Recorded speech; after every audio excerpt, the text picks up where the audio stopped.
Okay, leaders, greetings to you and welcome for our session for tonight.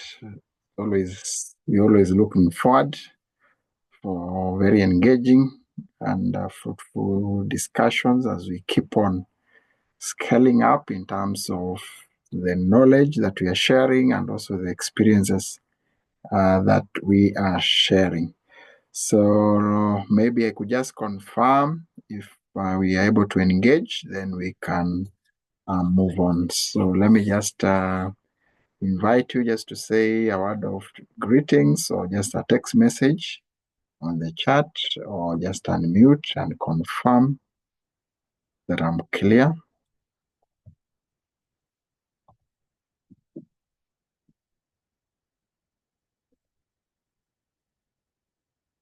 Yeah, Mr. Samuel, I don't know if I'm clear on your end.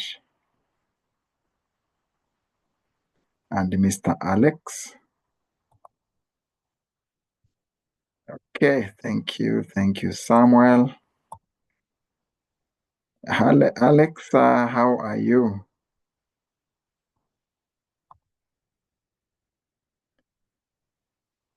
Can confirm if I'm also clear.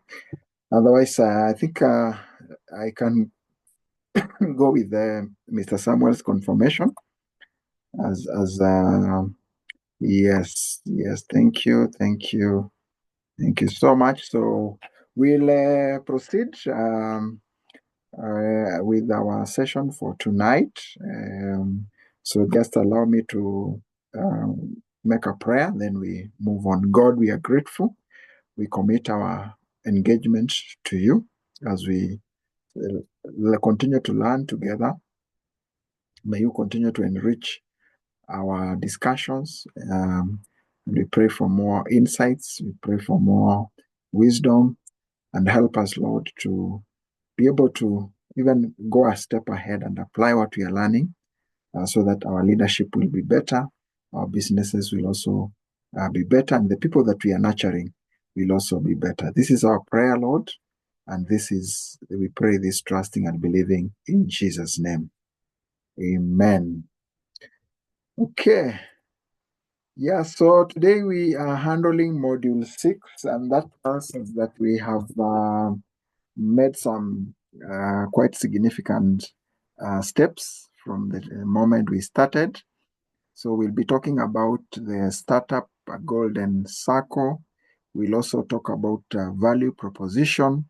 We'll discuss about business model canvas, and then we'll conclude with the value chain. So it's a packed session, and the objective is just to help us appreciate the various perspectives of why a startup, the why behind a startup, and also the clarity in terms of what needs are we addressing as a startup, and what pains are we solving for the customers, for the clients, for the community.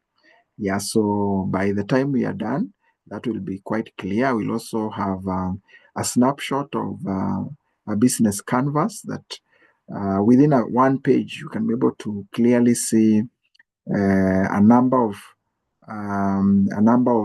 elements that are important for every startup. So I'll pick this discussion by just looking a little bit back to what we covered last week. And last week we looked at reasons for starting a startup, and we went through quite a number of reasons, including the ones that are listed there. What motivates one to start or to initiate a startup? And we saw that 26% of those that were surveyed in this study started as a business because they were ready to be their own bosses. We had another category of 23 who wanted to pursue their passion. We had another 19 who saw an opportunity, and they took it. We had 2% who were dissatisfied with where they were working, another 7% maybe they were laid off. Yeah, and then we had another 6% that were not ready to retire, and 3% uh, who started an enterprise because of an experience they went through in life. Yeah. So this is part of what we discussed, reasons for starting a startup. And I'm sure we had our own reflection. What was the motivation for us to start that business or to be in that company where we are working? Yeah, and that is what keeps us going in the midst of challenges. Then we looked at top reasons startups fail. Yeah. Here we had quite a number of factors because we looked at different studies, different sources. So this is just one of the sources that we looked at.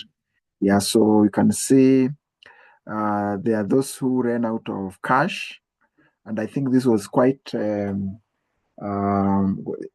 was the dominant area that we really focused on. Remember when Mr. Samuel was sharing, Bishop Kahindi was sharing, and all of us tried to zero down to this particular area. Yeah. So cash flow, then no market need, a business that was started, and then there was no market need. Probably the research was not comprehensive before starting a business. Some got outcompeted because of fierce competition. Others, they had business models that were flawed. There were issues to do with regulations, legal challenges, policies, then pricing and cost issues at about 15% for this study. There are some that didn't have the right team, and that was a factor that contributed to their failure. Poor product design, probably disharmony among team members and also investors. Then we had the issue of burnout, yeah, or lack of passion. So, among the many other reasons that we looked at, these are just a few of them. Then we concluded by looking at the business plan, and we covered the 7 elements of a business plan. And there's listed there, we have an executive summary, which is a brief overview. And this one includes the mission statement and the organizational structure or the leadership. Yeah. But that one will be handled separately as a different element, but it's given in the executive summary at a high level. Then we have company description, where we talk about the business structure, the history, and the target market. Then we have products and services. This is where we have more details on the products that we are offering, on the pricing, the competition. Then market analysis, very important to understand the market landscape. And here we look at the competition and also the market demand. And then 7, we had a budget. And here we look at costs associated with staffing, development, and also marketing. Then we have financials, where we have the projections, the financial statements, and also investment needs. And then we have marketing strategy. So these are some of the elements that we looked at, and we challenged ourselves that we go a step ahead. And if we have not developed a business plan for our startups, then we can proceed and do that. Yeah, so that is what we covered last week. Probably I could just pause for some 2 minutes or so and invite us. Maybe there is a comment that you may want to add to the recap besides what I've shared. Just feel free in case there is a comment that you may want to add.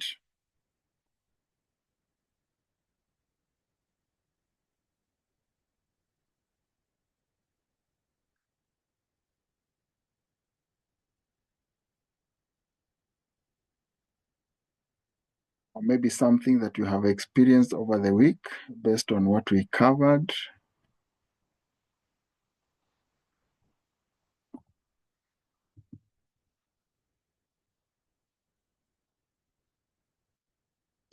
Yeah, Bishop, welcome. We were doing a recap of what we covered last week.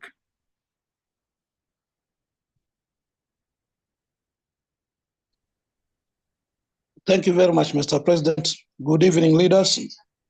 Good evening. Thank you. I joined when the recap was going on, so at least I'm up to date. About experience in the week, I looked for that piece of draft I was working on, and I got it. So I am now improving it. I'm working on it, pole pole. Thank you. Thank you. Yeah, thank you. Thank you, Bishop. Yeah, Bwana Samuel, I don't know if there is a comment that you can add, and if you're in a position, you can also use the chat as well. Yeah, thank you. I see your message. That's quite okay. How about Alex? Is there an additional comment that you can share from last week's discussions? Good evening, leaders. Not much. It's just an encouragement. I realized when we were sharing, most of us don't have a business plan. It's always good to have something to work on, something to work towards. Actually, after last week, I went back and removed mine from the files, and I'm looking at it and felt like I need to update it. I need to keep updating it, especially on the finance part. Things, the financial plan and projects. It keeps the finances keep changing. The commodities keep changing. The market value of things keep changing. Even the services you are giving to your clients, you find the price you quoted a month ago, you might find it have already changed. And maybe for sometimes you might find yourself presenting, or you want to present an updated one and you don't have time. So mine is just an encouragement. If you don't have, it's good to have something for a goal that I'm working towards this. And those who have, it's good to update it and keep it into date. Yeah, thank you. Yeah, thank you. Thank you, Mr. Alex. Yeah, this is actually a living document that can be updated based on the dynamics of what is happening. Remember, we are talking about a VUCA world, a volatile world, with a certain level of uncertainty, complexity, ambiguity, and therefore things could shift. Yeah, we're also saying the world is a global village. So something could happen in one part of the world, and then you realize the prices have changed. The cost of business has changed, and therefore that could inform why we need to keep on updating our business plan when need be, just as Mr. Alex has put it. Okay, thank you, Mr. Alex. Mr. Steve, we are doing a recap, and we have looked at what we covered last week. Maybe if in case you may want to add a comment, you can feel free to do that. So good evening, leaders. I hope you're all well. I'm well. Just joined in and was following up the discussion. So I think from last week's discussion, this gave us a very, very big challenge. And I think in my day-to-day work from last week, with the customers, I've been discussing on these documents, very important documents, and also encouraging them not only to have them for the sake or maybe because they are just required legally or for certain processes, but also a very important document for the business to know the directions, what we intending to do, and if there are changes, what we need to adjust. So yes, very important, and also putting it into practice. Thank you. Yeah, thank you, Steve. And Steve, you have actually now linked us to our session for tonight. Yeah, you've created just a link to what we are going to cover tonight. You might find that even as we continue to engage, there is something that probably will still you still need to incorporate in your business plan. So as we continue, you can also pick up other additional areas that you can improve. Yeah. So I'll just proceed from where we stopped as we progress to our session for tonight. And tonight we're talking about, we'll cover quite a number of areas. We'll cover the startup golden circle. Then we'll talk about the value proposition. We'll talk about business canvas model. And then we'll conclude with the value chain. And the goal is just to help us look at how we operate our businesses, check on clarity of the areas that we're going to discuss. And as Mr. Alex has put it, you could be having certain structures, but as we discuss, probably you will identify areas that we can improve. So therefore, I just want us to start off, and maybe I could start with a question. As you look at that title, the Startup Golden Circle,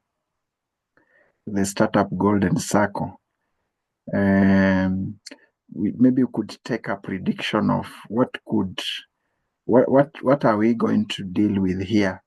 What are the possible issues of discussion under this topic? Yeah, a wild guess. Maybe if you are familiar and you have come across this, again, that will also be quite good, because you can mention what you know about this topic. But if you haven't come across it, you can also take a guess just by looking at the title, the Startup Golden Circle. What are the possible issues of discussion under this topic?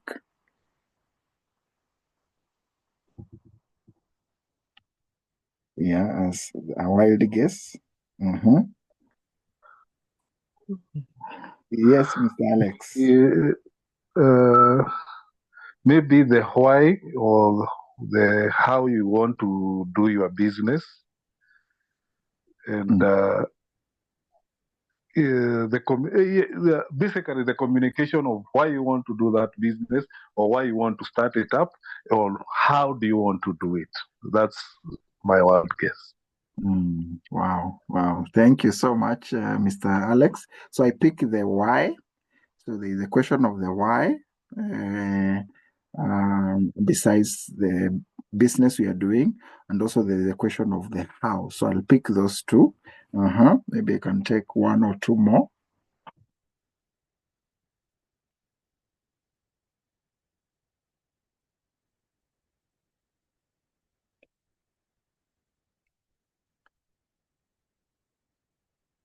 Yeah, let me take one more.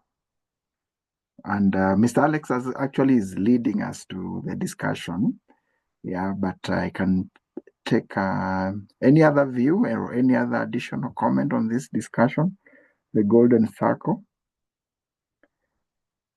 the startup golden circle. So you can see the word, there is a circle there. Yeah, and there is a golden. So maybe when you try to imagine, then something can start forming.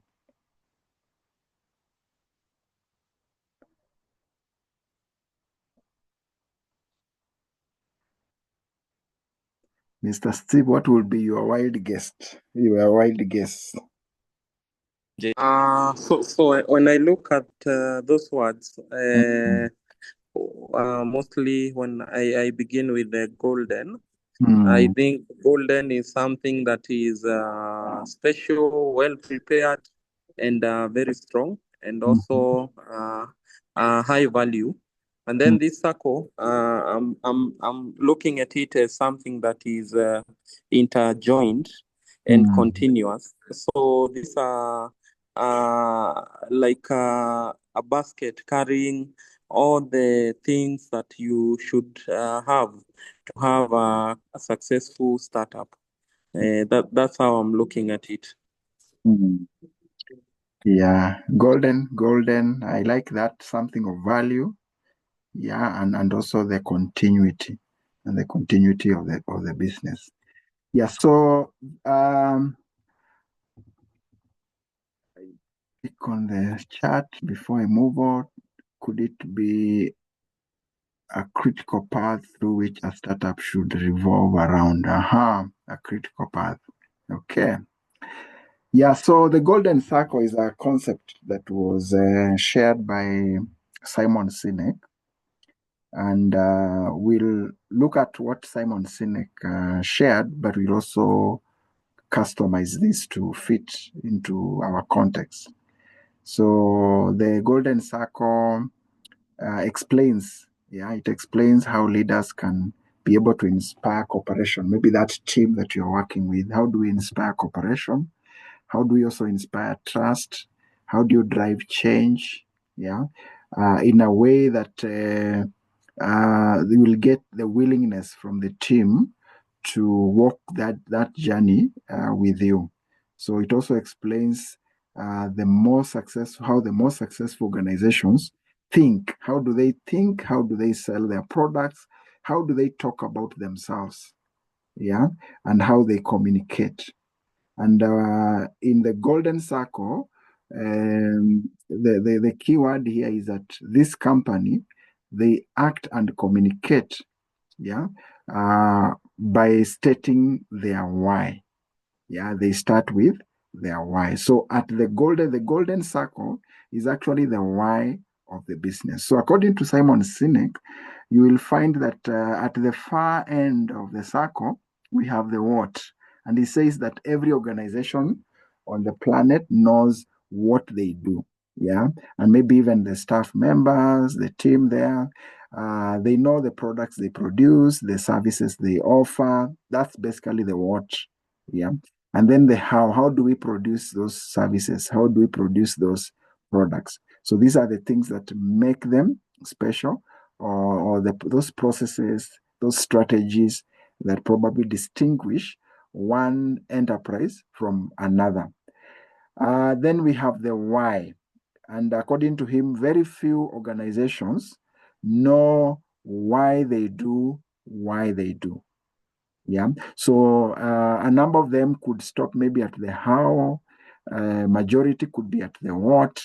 And probably if you take even a sample sometimes across the organization and you really want to understand the why do we exist as an organization? This is now where the issues of vision could come in, the issue of our purpose statement could come in, the issues of our mission could come in, the issue of impact would come in. Yeah.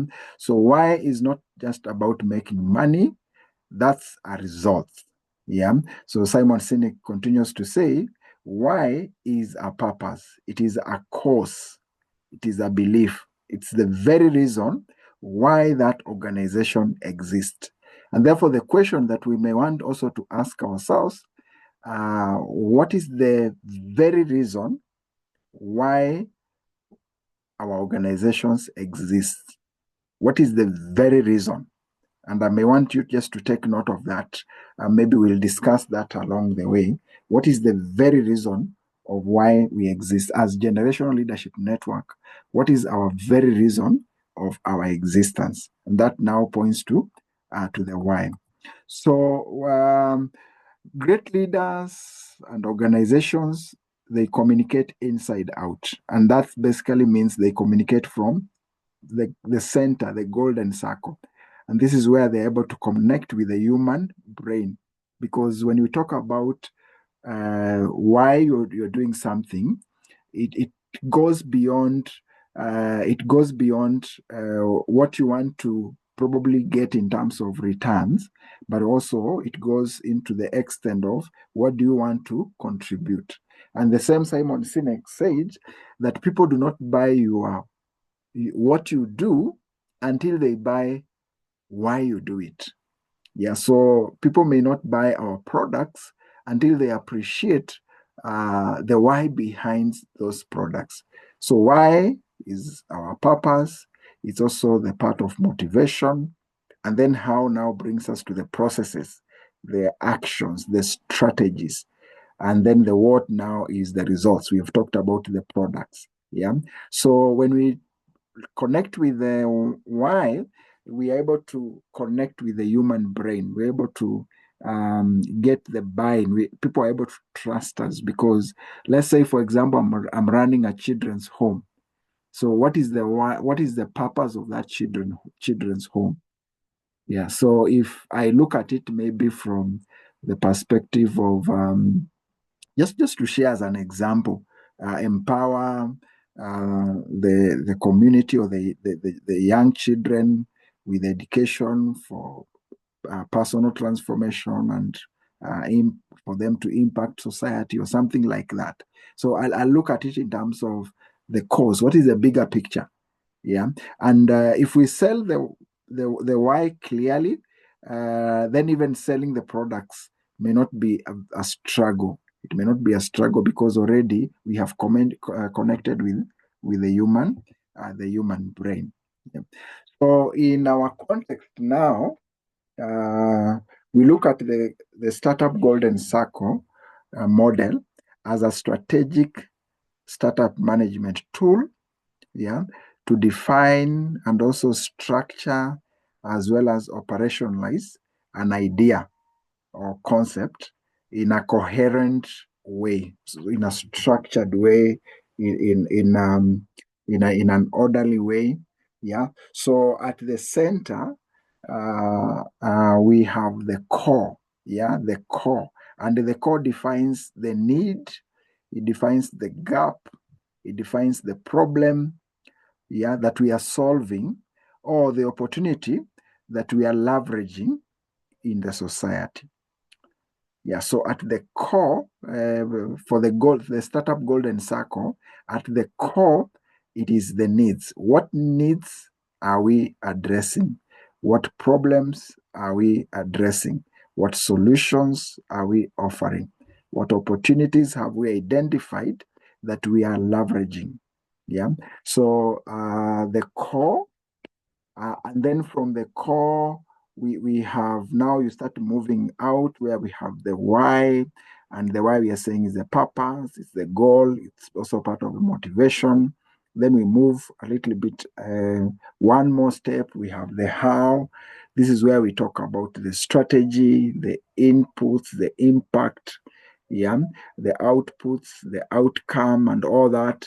Then we move again another step, and we have the 5 W's, the 5 W's, where we are talking about the who, the when, the what, and the where.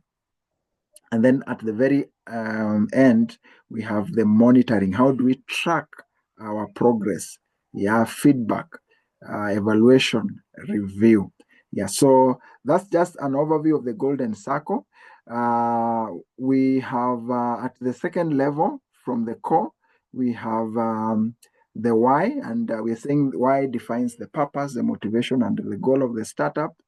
And there are a number of questions that we could be addressed when you're talking about the why. So just see a few of them there. Why do people need to buy our products or services? Why should they buy it from us instead of buying it from another player?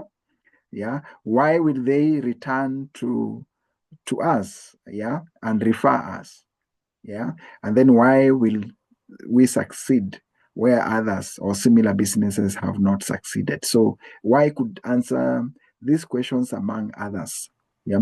Then we have the how, and the how to the third layer. We have the first, the second, and the third layer. And this is where we talk about the input and the output, the outcome and the impact.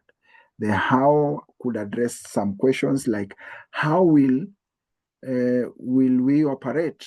How will we handle production, distribution, delivery? Well, quite practical and tangible aspect of the business. How much money do we need to get started? How will we raise the capital? How will we market and promote our products? And then how will we manage cash flow? So the how has quite a number of other elements that are covered there. Then we have at the third level, the fourth level, the 5 Ws. Yeah, the 5 Ws. The 5 Ws here includes the who, the what, the when, the where, as well as the why. Yeah. So the who do we require? Who do we want to invest in our business in terms of stakeholders, partners?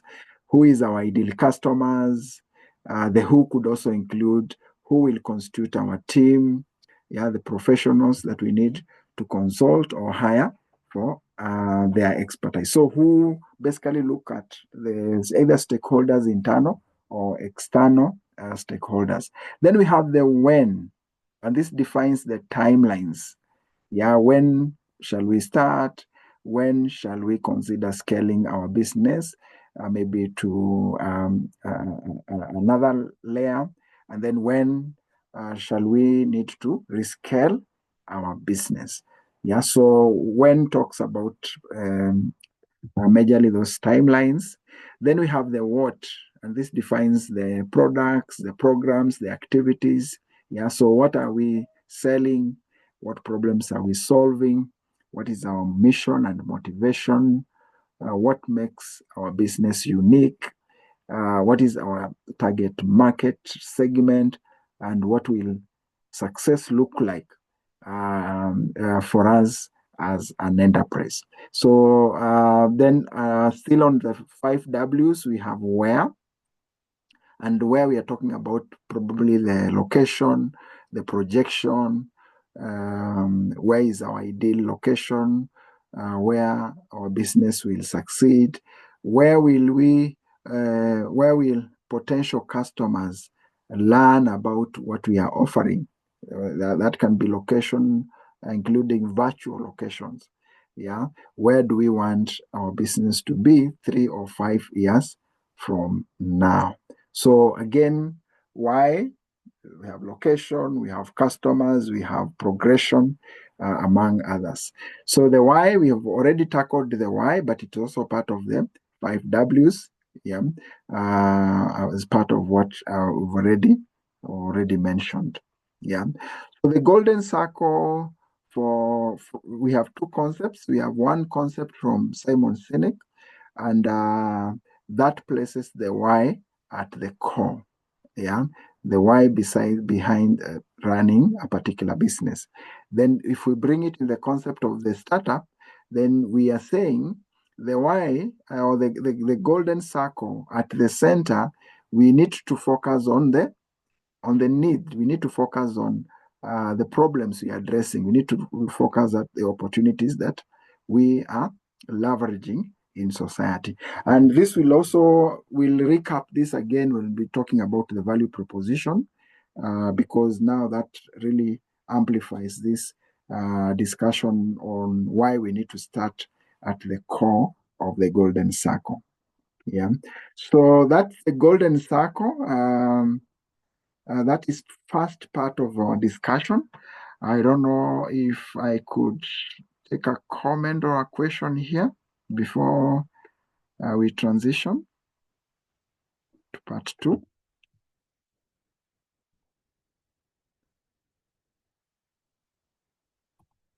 And I don't know if you have reflected on the question that I asked. What is our very reason for existence as a business?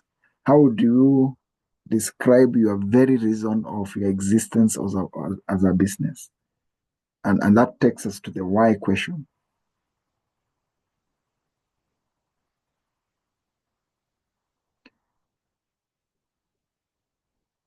I don't know if we have reflected on that. And maybe if there's someone who may want to share, it can also be part of us learning about you and learning about what you do. Yeah, so the very reason why we exist. And I don't know, maybe if I can start with Steve. Steve, I don't know, have you reflected on that or still reflecting on it? And is there something you can share on that? Yes, I have, and I believe from all what I've thought, maybe I would break it into two. The first one is offering a solution in form of either service or good to the customer or the people requiring that service or good. Then the second one, I would look it from the part of the entrepreneur, which might be one just a self fulfillment and making a profit out of the investment. So these are the two or the answer for why. And maybe Mr. Steve, if I can remain with you just for a minute, what Yes. Those products and services that you are offering, Yes. what need or problem are they addressing to your clients? I know I'm jumping to the value proposition, but we can just discuss that shortly. So for the goods or the service, this is something that is coming to cover what would I call it? To cover a gap that is there for the customer. Maybe say, for example, you are supplying inputs for building materials, and the customer is now the person who is building. So yes, they have the idea and everything, but now what is lacking are the materials which you supply at a given value to cover that gap that is there. Yes, that's how maybe I would put it. Yes. Yeah. There's a concept we normally use. It's known as the 5 why. So you ask why 5 times, and the reason is to get either if it's a problem, we want to get to the root cause. If it's a solution, we want to get the best solution. So we would ask ourselves maybe 5 times, why do we sell this product? Then you've mentioned maybe we want to meet a particular gap in society. Then we'll ask ourselves, why does that gap exist? Then it will take us to probably let's look at it from the housing perspective. Maybe there is inadequate housing, or the housing, maybe rental could be expensive. There can be a number of questions, but each answer takes another. If I say maybe there is inadequate housing, then I'll ask the same why along that path. Yeah, so we can have various paths until we now get to the very, very reason. This is the reason why we are really in business. Yeah, so there could be, yes, we are selling materials, yes, we are doing this and this, but the very, very essence of the existence, we realize the core. The core could be addressing a need from the customers, from the customer's perspective. Yeah. So I think that's something that we can reflect even beyond this discussion. Yeah. So that when we are selling ourselves, then that becomes our selling point. Okay. Otherwise, thank you, Steve, for sharing. Maybe I could add something else. Yeah. Apart from calling it a problem, because maybe we could be selling or a service or a good that is not for a problem but for luxury. Maybe I would put it also as enriching the needs of the customer, or enriching what is existing with the customer. Yes. Yeah, and that we can put it as under opportunity. Maybe you saw an opportunity. Yes, exactly. Yeah. Yeah, that's right. So it can be a need, it can be a problem, it can be an opportunity. It can be or among all those areas. And this is now where we get into the blue ocean strategy. Yeah, if connect back to the blue ocean strategy, because the product, the customers didn't even know they needed the product. So we are creating a new market. Yeah, we're creating a new market. You have come up with something that now we are selling to the customers, and the customers may not even be knowing that they have that need. But now the product, because of the value the product is bringing into the market, then customers are able to embrace it. Yeah, and we looked at the iTunes when it came to the market. It's not something that probably people anticipated, but they saw value and they embraced the iTunes among other products that have come into the market. Yeah, so Steve, you are right. It can also be an opportunity that we are leveraging in the market. Okay. Maybe, I don't know if I can take one more comment before I proceed. Maybe something that has also come out very clear, and you may want to re-echo.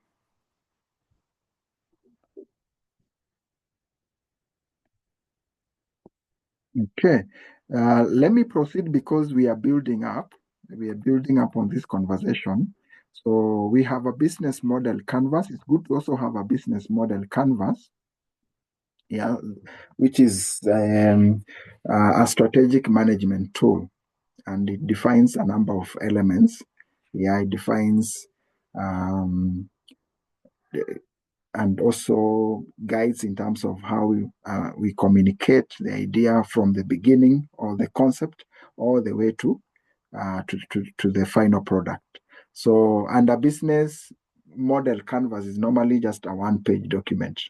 Yeah, one-page document highlighting some key elements of the business, including key strategic factors. It also structures an idea in a coherent way. So for this week, this will be the area that we may want to focus on so that we can come up with a one-page document or a one-page business model canvas for our business. So it has 9 building blocks. The first one is customer segments. So who are we targeting? Who is our target customers? And what are their needs or desires? Yes, I think that's also the other perspective that Steve has talked about. So we define the customer segment in that one page. We also define the value proposition. What value are we offering to our customers? So this product, what value is this product offering to the customers? And let me just share something that came out from the training that we are offering. There is one of us who went through the training in cohort 4, and he came back and shared a very interesting story of how he was able to domesticate the training to the organization, starting with the co-director. They were able to pick a few things that they shared. They're running a security company, so they were also able to train the staff at the very end. Yeah, now in the delivery system, at the very end we have the last mile. The last mile or the front. Sometimes they are called the front end employees or the last mile employees. We can design very good products, but now whoever delivers to the customer. That's whoever has the touch with the customer. That's our last mile employee. Yeah, so they were able to train them, and also they started even making some changes in terms of how they used to talk about their customers or themselves, what in terms of what they were addressing. They took more time to understand customers and the really issues, the really challenges they were going through, and they were able to improve their products to meet what we are calling here the really issues that customers were facing. So a value proposition now, it teaches everything. We now want to focus more in terms of value addition. Yeah, what is our value addition? Can we go an extra mile? Yes, we are a security company. What else can we do? Yeah, is there something else that we can offer to our customers? And that's what actually they did. When the soldier is there and there are no vehicles coming in and out, then there's something else that soldier is doing, and it was also adding value to the company, and also adding value to the estate where they had some contracts. So in the other block is the channels. How do we reach our customers? So that again, in this one page, we define that, and this is where we talk about methods that we'll use to deliver our value proposition. Then we have customer relationships. What type of relationships do we build with our customers? How do we maintain our customer relationships? Yeah. How do we ensure that we probably, even if it's after service, the after sale services, how do we handle that?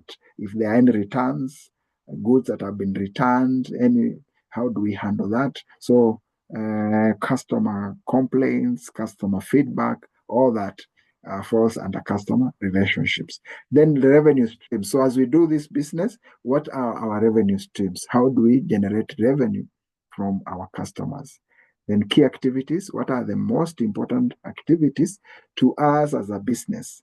Yeah, that will lead to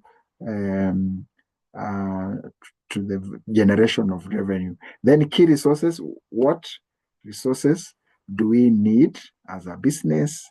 And then key partnerships. Who do we need to work with as a business? Key partners. We have suppliers. We have probably people other entities that we can collaborate with, strategic alliances, among others. Then cost structure. What are the major costs of our business? Yeah, what are major costs of our business? So this is the one-page business model canvas.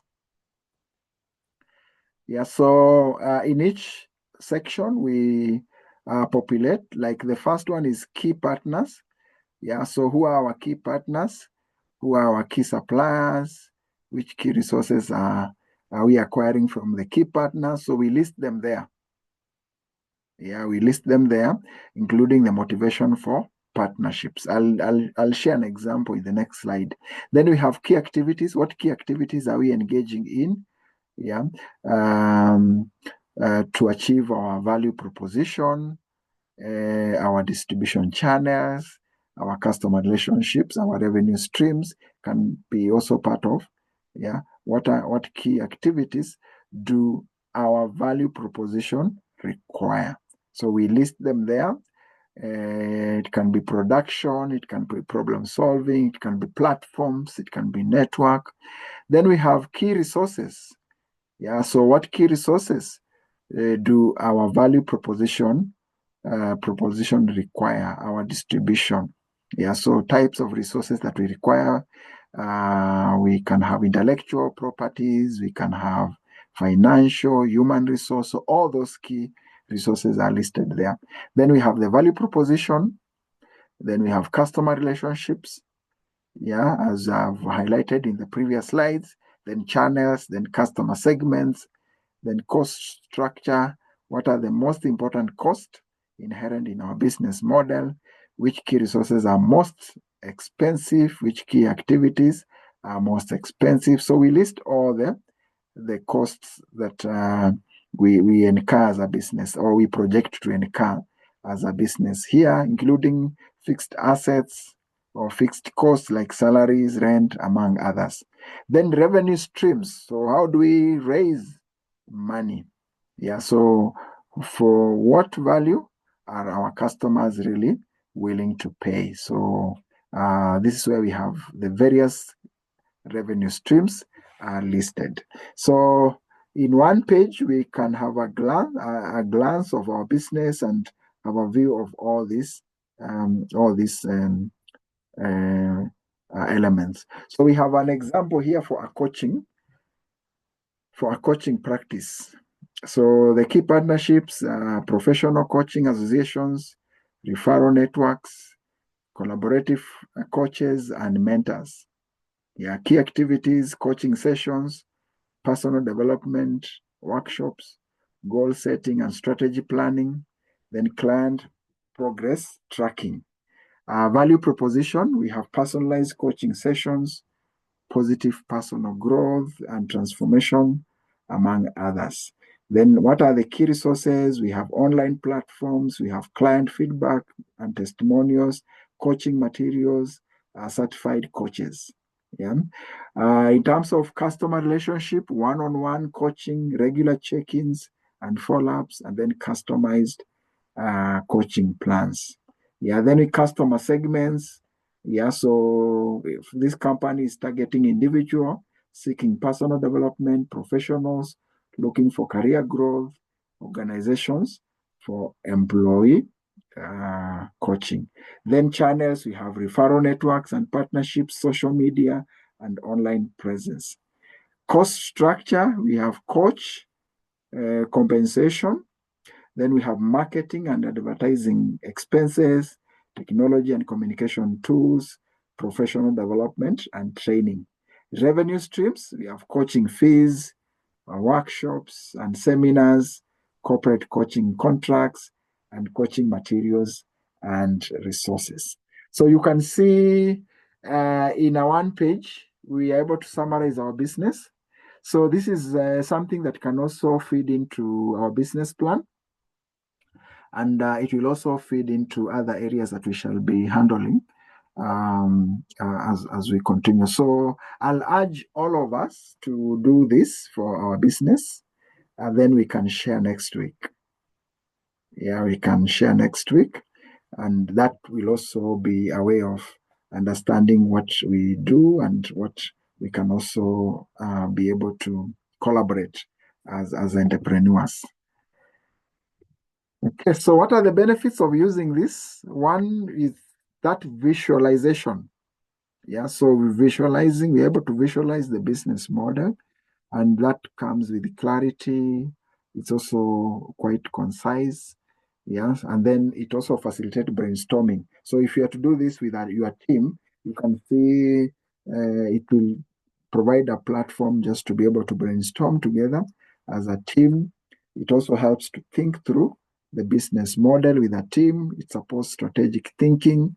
Yeah, so you have to think through, and then enables experimentation, allows you to test and refine your business model, and also provides an easier way to be able to get feedback. Because now from that one page, if you present that to other stakeholders, and probably you will need to get feedback, it provides a more precise, concise way of getting feedback. Okay. Yeah, so that is the business model, business model canvas. I don't know if there is a comment on this.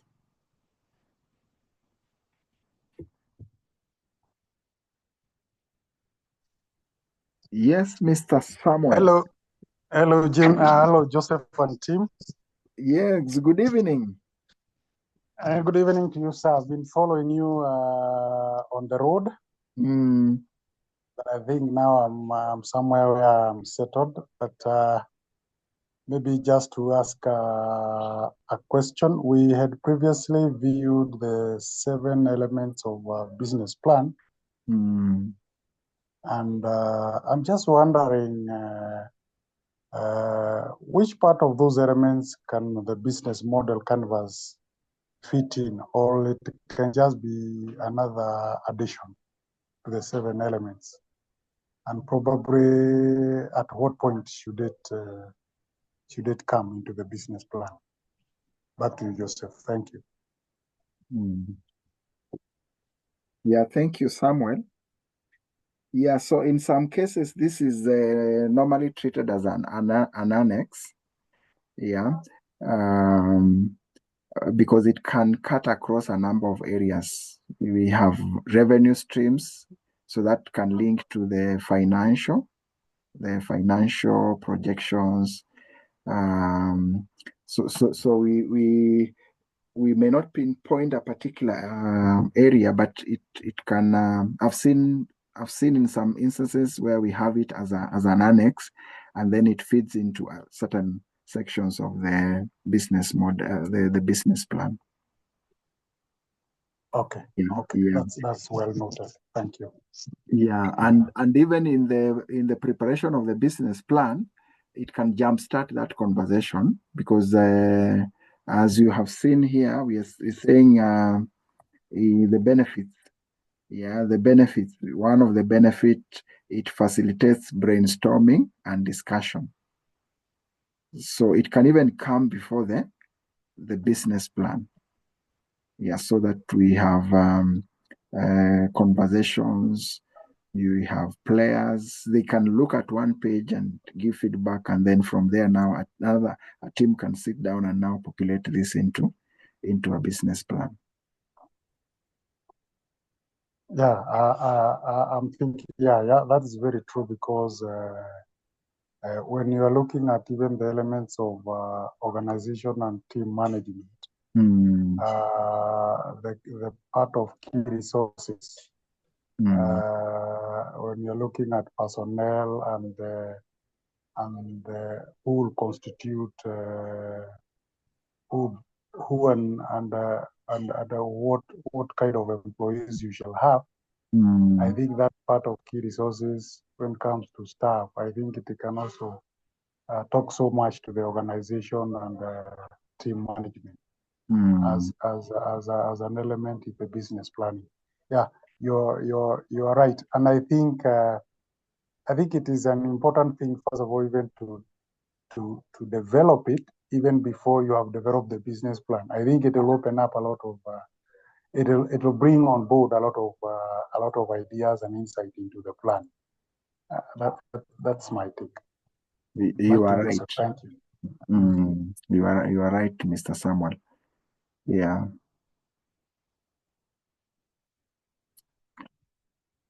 Okay. I saw Steve. I think was it Steve who had unmuted, or we have someone with the all docube T811. Maybe you could indicate your name. Someone else had unmuted. Just want to confirm who it was. Yes, it was me. It was me. I had unmuted. There's another gadget without the name. This model to me is speaking great value, because and as you're going through it, I was just imagining and reflecting. It is a very good one. One thing running in my mind is, it is a business language, business model canvas. So I was wondering if I'm doing this one for the church, because it is very practical for the church. But if I put it on my notice board and say business model canvas, yeah, or if I call a few leaders and we are thinking through, I'm just wondering, well, how do what possible words could I use to cover that?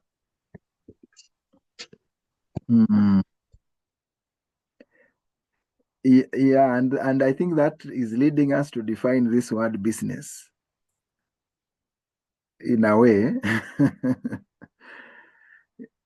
Yeah, because I think there are different contexts, and I know we have entrepreneurs here. Mr. Samuel, probably maybe you could share a comment, and Steve and Alex, regarding that before I also share a comment. Yes, that is very interesting. The concern of the leader is very, very legitimate and very much valid. Yes, a church is faith-based, but beside being faith-based, the one or the church would say what would you call the value proposition, or the value that is being delivered is the faith aspect, spiritual growth and everything else. Consider the value proposition. But again, to deliver that, the practice itself must take the direction of a business, and not in the business in the manner of making money. No. How the structures have been put in place, and how interrelated they are, and how things are supposed to align well in order for the value proposition to be delivered. For example, in a church, you'd find there is revenue stream. That is true, and it is very real in a church, because it has activities that needs to be financed in order for them to go on.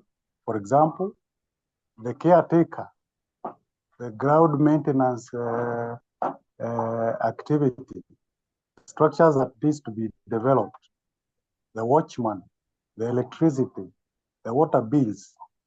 Those ones are utility expenses, and they have nothing to do with the faith. It is consumption. It's a congregation consumption, and that one has nothing to do with the faith. And that must be ran. Those operations must be ran the way a proper business should be ran, not for profit. We know there are also businesses that are run, but they are not for profit. So the practice of running an efficient faith-based organization like a church, this model is very critical. And I think our leader should not shy away from calling it a business canvas model, because it's a model through which the operations of the church should be handled. The value proposition is the faith and the spiritual growth of the members. So it'll depend with how he will pitch the model to the members, or to those who are deliberating on the many issues around the church. So it is all about how will you make them understand that it is not business in the notion like it's a profit making whatever. But like it or not, revenue streams, there has got to be money coming in the church, whether it is through donation, whether it is through sadaka, whether it is through goodwill, friends of the church, or whether the church has some garden it is running somewhere, or some rentals it is running somewhere, or some conference facility that is renting somewhere. These are realities, and they have to be there. So that's my start. Business canvas model is not only limited to business per se. It's every operation that requires all these elements for efficiency. That would be my take, Joseph. Thank you. Okay.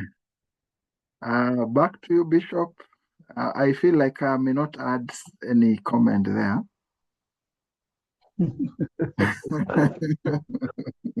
As I said before, Brother Samuel, every part of this to me is very practical.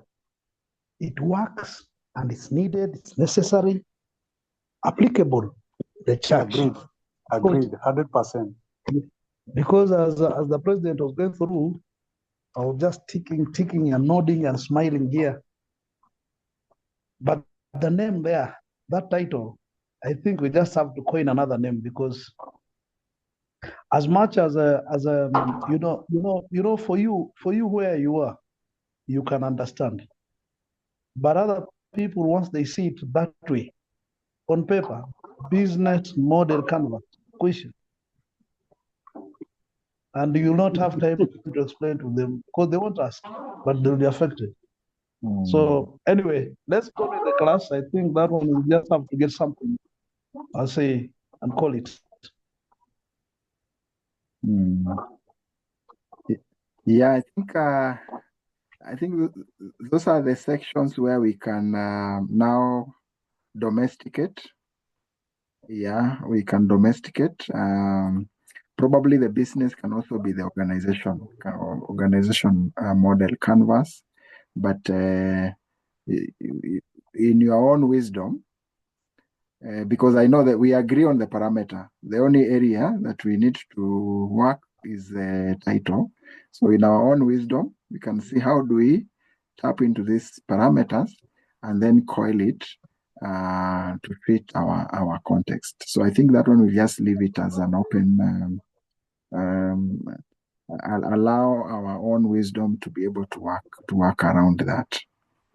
Yeah. Maybe Joseph, I can add something to just support Bishop. Yes, I agree. Matters of business in the church are very sensitive. But I think what is important for Bishop is to understand and be able to know how this business canvas model apply to the church phenomenon. Even without mentioning it, once he's able to understand and articulate every part of the model, the nine business model canvas elements or components, he can apply without mentioning whatever. If we start with the customer segment, for example, the first one, obviously the church, wherever it is located, it has a target group, it has a target market. It is operating within either residential areas. Who are the target? Who are the target customers? In this case, in a church, they may not be called customers, but they are congregants. The neighborhood, all those who are living in the neighborhood, men and women, and even children for Sunday school and youth and the rest. So if he understands customer segmentation in Canvas business model, he will also be able to understand also how the value delivery shall be. Because if it is a community that probably has an education need, for example, if he understands that congregation in terms of its need, maybe it's a community that needs water, it's a community that needs health facilities, it's a community that needs education facilities. Now, when it comes to value proposition, beside faith and spiritual growth, what other value can the presence of the church deliver to the community? So Bishop needs only to understand these components of business canvas model and know how they apply without even mentioning what they are called, because as he said, the name business in a church is very sensitive. So I think that is the way Bishop can go. If it were me, Bishop, I would go like that. Thank you. Back to you.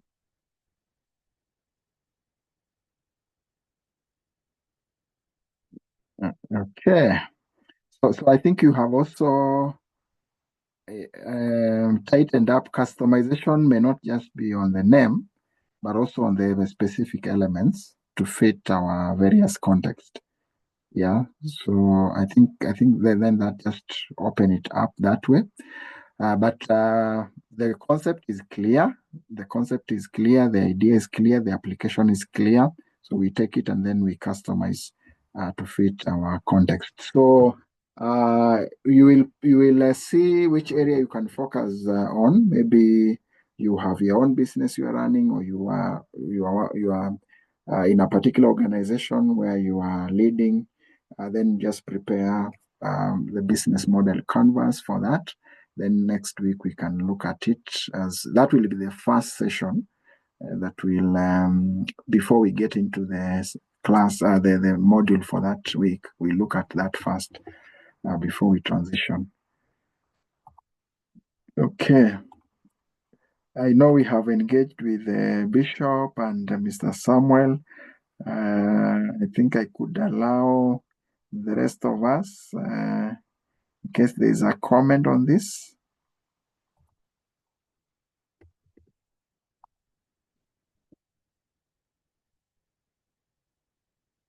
Okay. Yeah, so we can still share on the chat.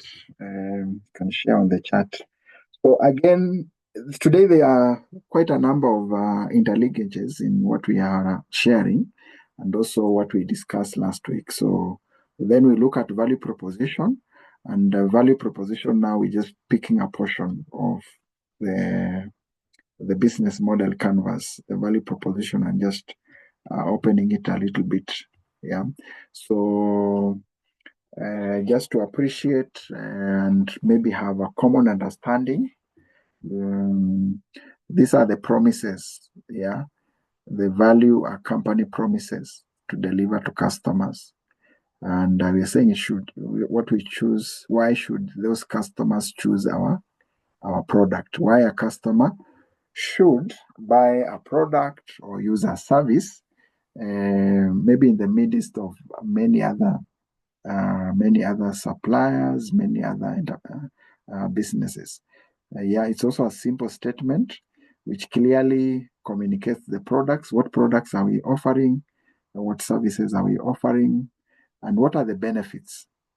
Yeah, and that we promise to deliver to customers. So this again makes the organization attractive to customers. So we are saying a value proposition should be stated clearly in the organization strategic plan, as well as other key documents that guides the organization. So there are components of a value proposition. One is the specific issue we are addressing, and I think when we were discussing, Samuel added a perspective here. It may not just need to be a problem; it can also be a desire. It can be an opportunity. Yeah. So a specific problem being dealt with, or a specific market segment for a specific segment, and then also the articulation of how the proposed product or services solves or meets the need or solves the problem, the specific problem that we are solving. And we have communication of specific intangible and quantifiable benefits. What are the benefits of the proposed solution? So here is the value proposition canvas. So on one hand, we have the value proposition. On the other hand, we have customer profile. Yeah, so on the value proposition, we are creating gain creators as an entity. Ours is to create some gains and also some products and services and offer some pain relievers. Yeah, some pain relievers. On the customer side, we have pains the customer is experiencing, and then we'll offer the gains from the pains. So the pain relievers will offer the gains to the customers. The gain creators will deal with the pains the customer is experiencing, and now that creates that relationship between the customers and the organization. Yeah.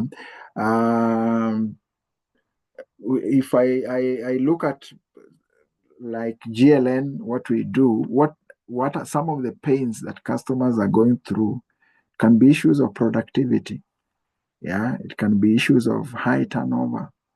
It can be issues of even revenue. Yeah, it can be issues of stagnation. Yeah, it can be issues of issues of mental health, because probably the leadership style may be creating an environment that people are not able um, to work with ease, to be productive, to have the qualities, or what a leadership, an ideal leadership would be able to create, the environment an ideal leadership would be able to create, where probably there is a focus on personal development, a focus on people, and all that. So the pains, yeah. So what are the pains? And maybe the question here again, remember I asked the first question, what is the really essence of our existence as a question, as an entity? The second question I want to add into that, what pains are we relieving our customers from? That's the second question I may want to add for our tonight's discussion. What pains are we relieving our customers from? And maybe I can get back to Steve. Steve, we talked about the products and services that you are offering. Now, this can bring another perspective. What pains are we relieving those customers or those clients from? Just as part of our reflection again. So I don't know, maybe if someone can comment on this, but this is something that I may want us to reflect going forward. But since we are already in business, this is something we are already doing. Either we have defined it or not defined it, but we are already doing this. So if we haven't defined it, then we can look at it and just see how we can now clarify on that particular area. Okay.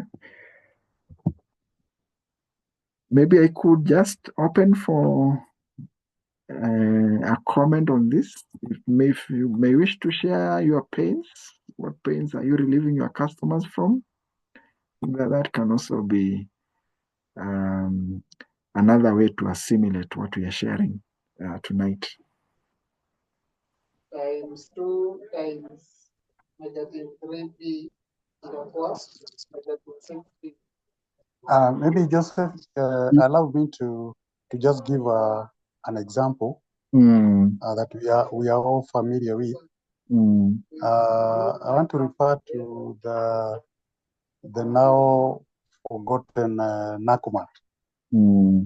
I know all of us know the value statement that Nakumat used as its flagship all over its branches. And this statement was everything under one roof. I know most of us are familiar with that. And this made Nakumat as a chain of supermarket very popular with its patron, simply because they had well researched on the needs of their customers, and they were able to see their customers from head to head with respect to their needs, and moving around town looking for everything that you need. It was a pain to many people, and therefore they coined this value statement and delivered everything their customer would have wanted under one roof, such that if you think of your house or even your garden or even your livestock or even personal care, whether it's your bedroom or wherever, or even motor vehicle accessories, think of anything that you would need in this life. Nakumat lived to their value statement, that when you got into any Nakumat shop, you will almost find everything. So you do not have to move around from street to street looking for these items. So one pain that they made sure that they have solved they have relieved their customers is to ensure that they are one-stop shop.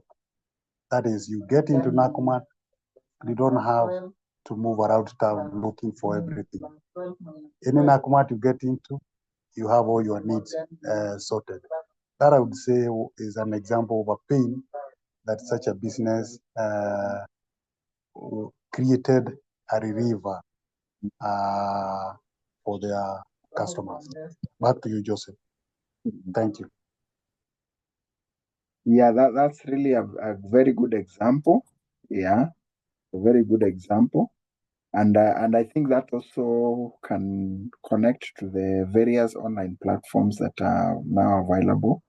Yeah, so at the comfort of um, our houses, we are able to make an order and it's delivered. Yeah, and I think that again, there is a pain that is being relieved there. Yeah, so I don't know if maybe we can add one more example. Maybe someone can add one more example of any company. If it can be your company, it can be any other company out there.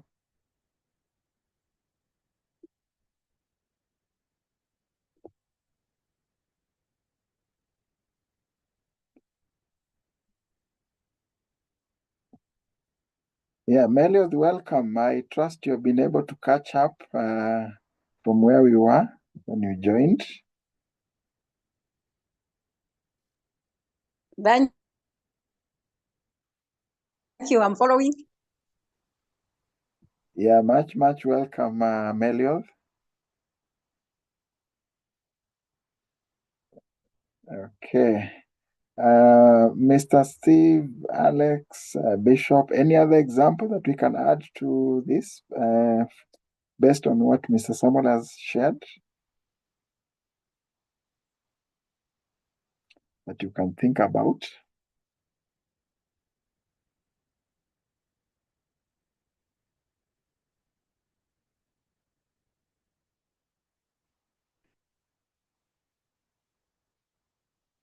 Okay, we can think through, just in case you think you have any example we can share. I think we can drop it on the chat. Then as we conclude, we can look at it. But most importantly, let's also think about our own organizations. And we can go an extra mile and just prepare this for more discussion, because it's something that we need to have as organizations. It also helps us to communicate precisely. There's a forum I joined, and we had 45 seconds to share about ourselves, our businesses. Yeah, so you see, with this, I can be able to clearly communicate in 45 seconds, because one, I know the pains, and I know the gains, and the products that we are offering. So in a very short time, we are able to put this clearly. So I think let's work on this, and then we can be able to share next week. So this is just the same. Just to summarize, we are saying gain creators. Yeah, how the product or services creates customers gains, and also how it offers value. Then pain relievers, how the product or services alleviates the customer's pains. And then we have products and services. We have customer profiles where we have the gains, like the benefits, and then the pains. It can be negative experiences, it can be emotions, and then customer jobs. Now the functional, the social and emotional tasks customers are engaging in. So that's just a summary of the business canvas, but this one gives us all those other things that I have mentioned.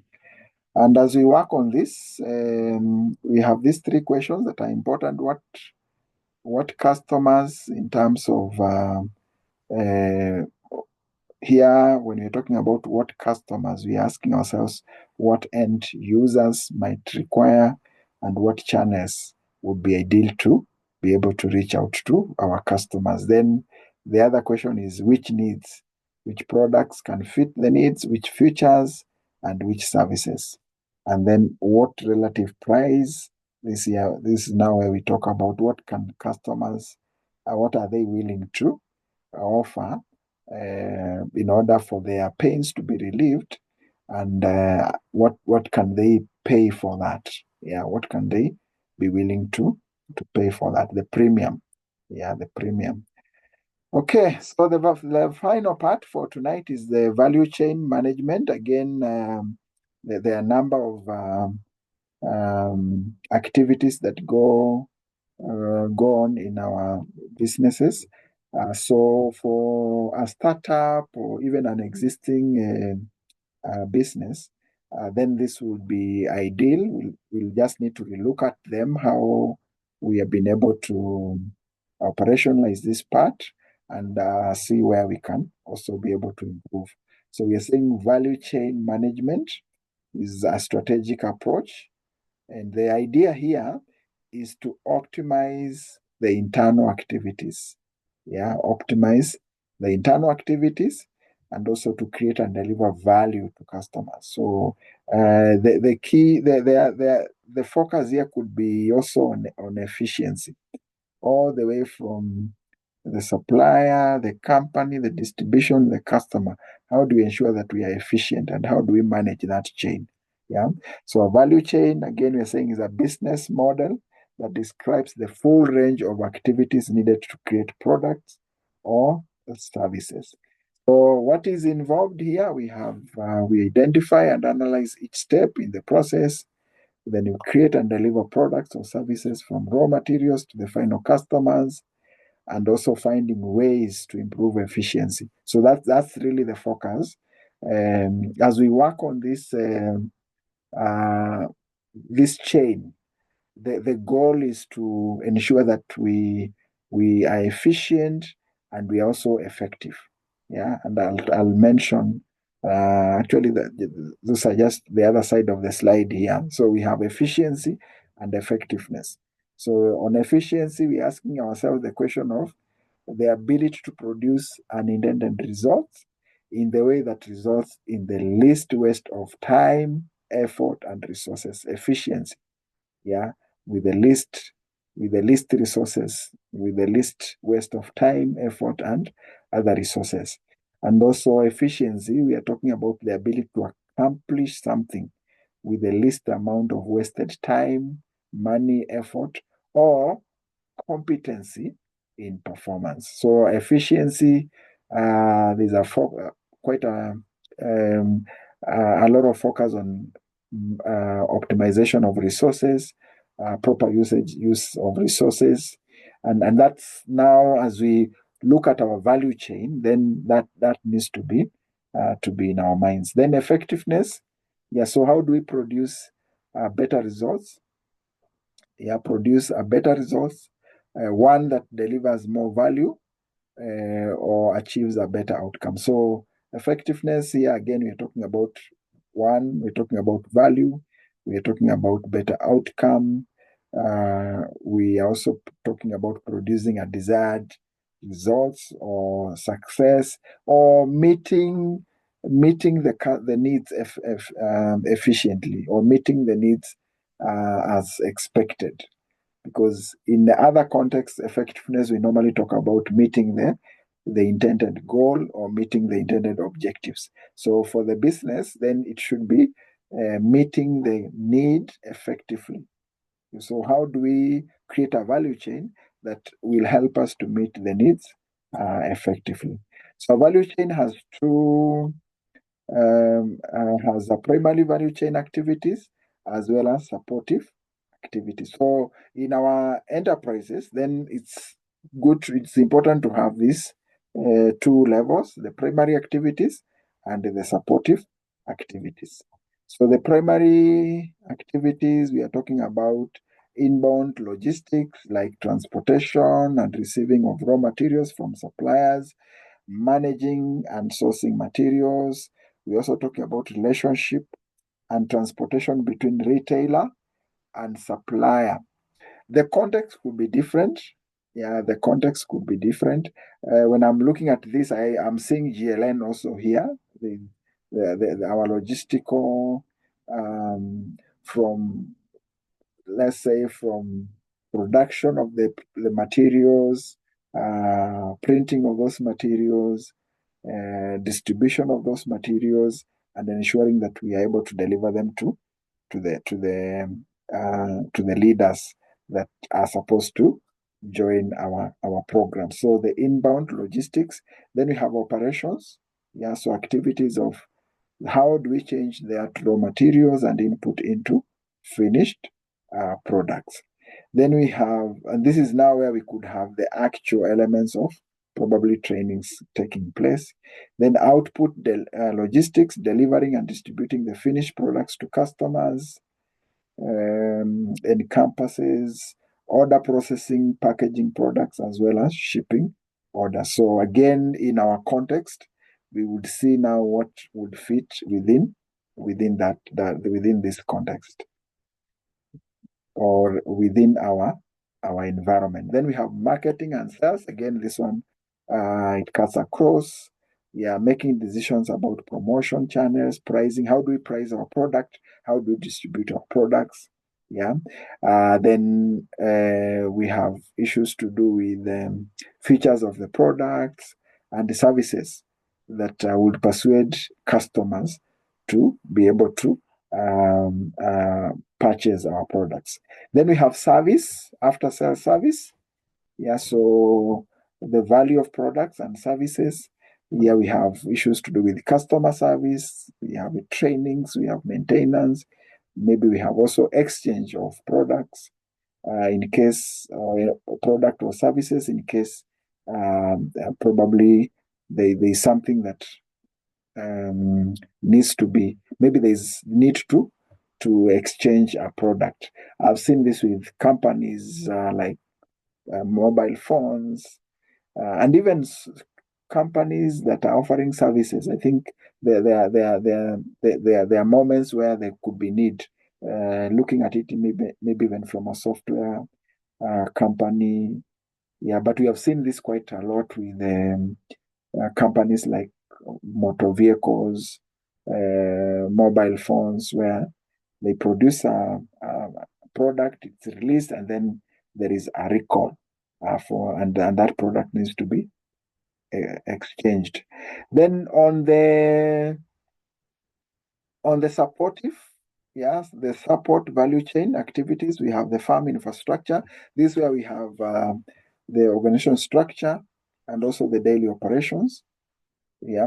And then we also have the management, the planning, the finance, the quality control, among others. So in farm infrastructure, all those functions or elements that are important in the core business for the company to be able to undertake, fulfill the core business. Then human resources management. Here we have the function of recruiting, training, motivating, rewarding, and also retaining the employees. So these are supportive. They're supportive component of the value chain. We have technology development is also supportive. So as an enterprise, then technology becomes critical in managing information and also in driving innovation. So again, how do we plan for that? Then procurement, how do we purchase, impose, marketing materials, among others. Yeah, so again, in one page, we are able to visualize our value chain as an enterprise. Yeah, we are able to see from the very beginning the inbound logistics, what is feeding into our organizations, our operations, outbound logistics, how we are now feeding also out to the market, and that includes marketing and sales and also the service. Then for us to do that, we need certain supportive activities like the farm infrastructure, the functional units that are there, the human resources management. We need to procure, we need technology, and all that is part of the value chain. And at the end of it, it's about profit, it's about impact, it's about value addition, among the other things that could be driving as an organization. Okay, so the last bit of this is the process reengineering. And sometimes an enterprise or a company might need to rethink their design, they might need to rethink their processes, and that's now where business process engineering comes in handy. Yeah, so to fundamentally rethink and redesign certain processes within the organization, and the goal is to achieve significant. That word significant is important. Significant improvement. Sometimes we use radical improvement. Yeah, maybe in terms of performance, in terms of efficiency, in terms of effectiveness, in terms of productivity, in terms of quality of service, in terms of speed of production, in terms of cost reduction. All this could be the reasons behind the business process engineering. Yeah, so there are certain features of business process engineering: radical redesign or significant improvement in the designs. We have customer centric. As we engineer the processes, the goal is to focus more on offering more value to customers. So customer centric. Then technology enablement, we have cross-functional collaboration. Change management is another feature. So in most cases, when we have a change of maybe a change of management or change of processes, then a business process engineering would be appropriate to ensure that we're able to look at our processes and then align. Yeah, so process focus, simplification, and also elimination. Sometimes we do this to eliminate, to get rid of redundant processes. Yeah.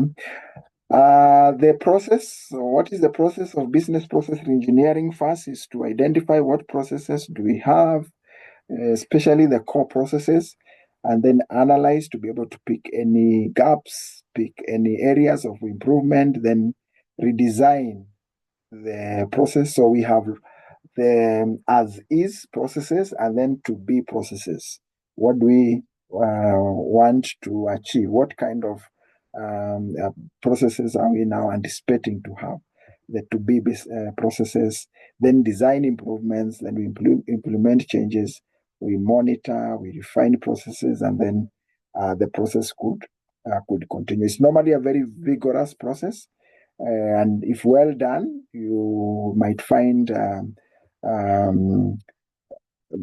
we have improved in terms of efficiency, improvement in terms of cost, and also improvement in terms of value addition to the customers. So business process engineering requires a strong customer-centric mindset, where we always think like a customer. TLC, think like a customer. A customer wants to be served fast, so speedy service. A customer wants to have options. A customer wants to be understood.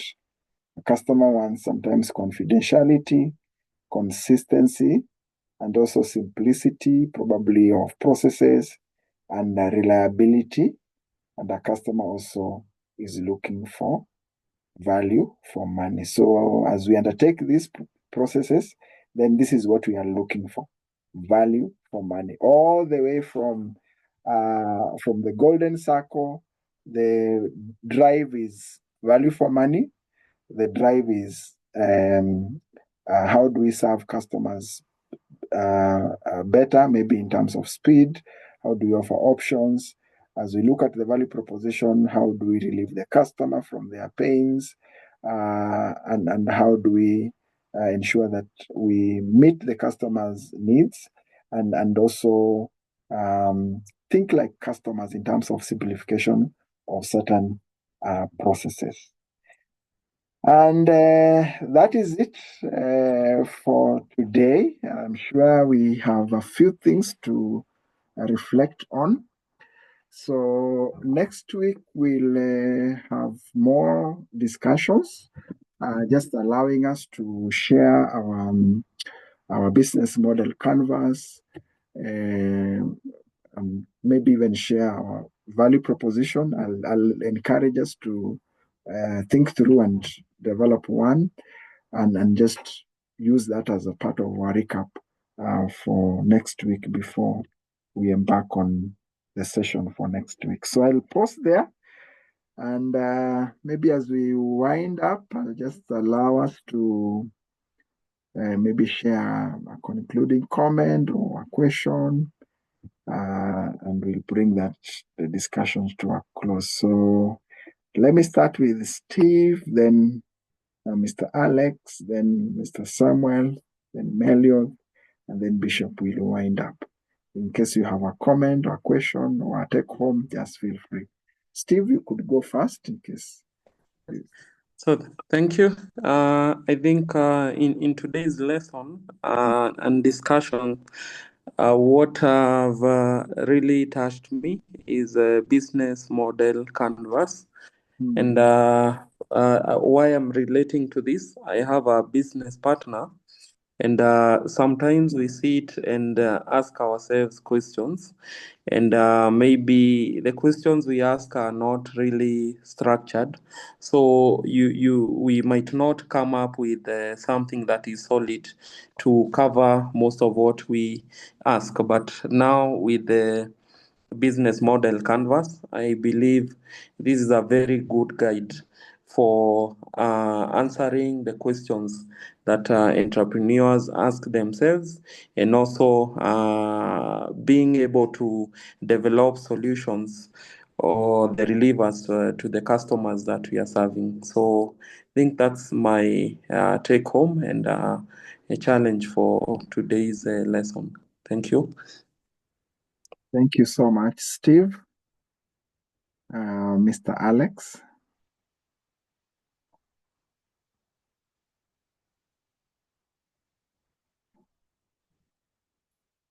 Okay, how about Mr. Samuel?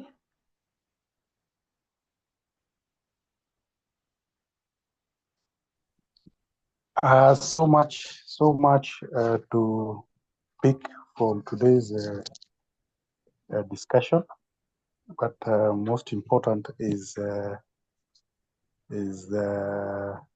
business re-engineering process, especially the steps to follow, and finally also to note that all this that you have discussed today, the bottom line is to make the customer satisfied. Everything should be customer-centric. The process, the engineering should be thought from the point of view of the customer. The concept of TLC, think like a customer. I think that's very, very, very interesting. Sometimes we think from the other way around. We try to think through our businesses and processes based on the resources we have, based on the know-how we have, based on the experience we have, without regarding what our targeted customers want us to do for them. Thank you very much, back to you, Joseph. Thank you so much. Melio. Okay, thank you so much. Sorry for coming late. Yeah, for mine, the last part of the engineering business, the engineering process, and it has taken me back to my place of work. For a long time since I went there, when we were marking exams and feeding the marks, we had to go to college. Then somebody had to open for you the computer with a certain password, and then you fill in the marks. So it used to take so long. You had to either use the only people who used to have the password was the deputy and the HOD. And we are like in business department, we are 20 of us. So you can imagine sometimes they are not there. Or when they are there, you have to queue. You have maybe like 3 or 4 classes to fill, another one comes in. When the new principal came, allowed 2020, he said, do we really have to do this to be coming? So he told people to reassess, and he said, no, with the new technology, if it's the same person who is filling in the marks, if the idea was that you cannot change the marks, then it means even if you go there, you change. So after thinking about it, he challenged the Odeo team to come up with where a lecturer can be filling the marks from where they are. And that was implemented. And it made life so easy for us lecturers. So today I can fill the marks when I'm in the house. And it made all the difference. So that was really, he eliminated that. Now you had to go to the HOD, you had to go to work. And then now he looked at, is this step necessary? So maybe before it was. But now, because it's the same lecturer who will fill in there or in their place, how do you put other parameters? So when the new principal came, he introduced, that re-engineering, looking at processes. Yeah. So that was one of the major significant, and it helped the lecturer so much. So today you find marks are filled in time. Before then, I remember one time a deputy, you could go for a meeting, 50% of the lecturers have not filled the marks. Why? Because they came, maybe the deputy was not their HOD, or they lined up, they gave up. Today, you find, because people are feeding from their houses or from wherever they are, you find the new deputy or HOD, they talk about most of the people, 100% you have filled in. So process engineering, it's the way somebody has said, it really helps the customers. The other issue I'd like on the same, because it has really touched me, was about timetable. I remember still the same time before then, timetables used to be made manually. So when I was deputy, I could make timetables for 20 people and for their lecturers. So the principal came and there were many complaints. And before it is settled, it took a lot of time. So he also said, can't we do this using technology? And today it is done using the technology. The rooms are located and there is less stress. Like now, the other day, the day before yesterday, we received our timetables at midnight and very stress-free. Thank you so much. Yeah, thank you. Thank you so much, Melioth. Okay. Yeah, so let me appreciate all of you leaders. Thank you so much for your consistency and giving yourself for this. I know it's a sacrifice, but I'm sure it's for a worthy cause. So I want to say thank you so much. So I'll just request the bishop to share a comment and then make a prayer for us. Then we can pause there for tonight. Thank you. Thank you very much, Mr. President. For me, that business model canvas, I've just coined a way of how I put it for the church, and I think it speaks volumes. It helps even in the thinking through as we brainstorm. The other thing is TLC. TLC, think like a customer.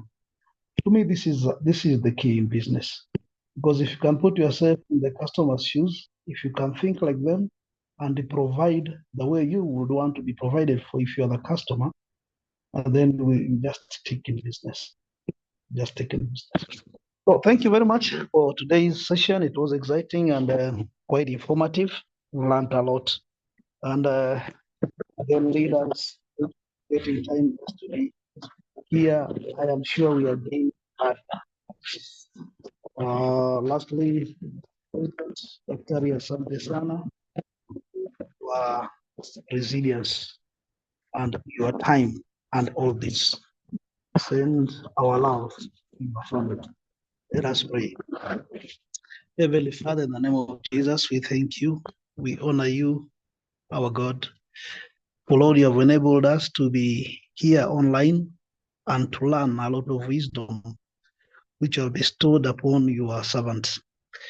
Lord, we pray that this wisdom shall bring you great glory from the success of the businesses that we are running and the different organizations that, Lord, we stand for.